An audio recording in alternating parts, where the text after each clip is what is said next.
Welcome to our Boss tutorial, and we're going to walk you through on how to register for classes today.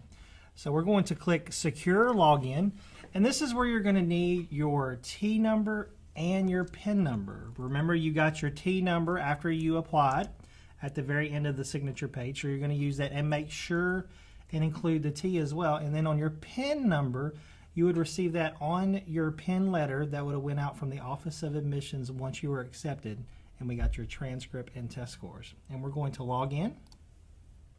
Remember that PIN number is a 6-digit number only, so make sure you have that 6 digits and you're going to write them down, put them somewhere where you're going to remember them. Go ahead and walk them through, Mary, through the registration process. All right, in registration, you're going to have some tabs up at the top. You're going to see personal information and student services. You probably won't have all of these other tabs because you don't work here and you're not a faculty member, but you're going to click on student services. From student services, you're going to go to registration. From registration, you're going to go all the way down to add drop classes.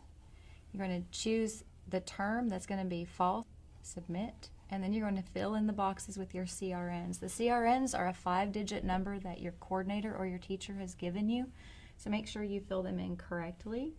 So I will just put in some CRNs here. All of these CRNs coincide obviously with the class that you're registering for, as we just discussed, and they're all going to be 5 digits. In the fall semester they start with 6, and in the spring semester during registration process they start with a 1. Okay, and we're going to submit our changes. Okay.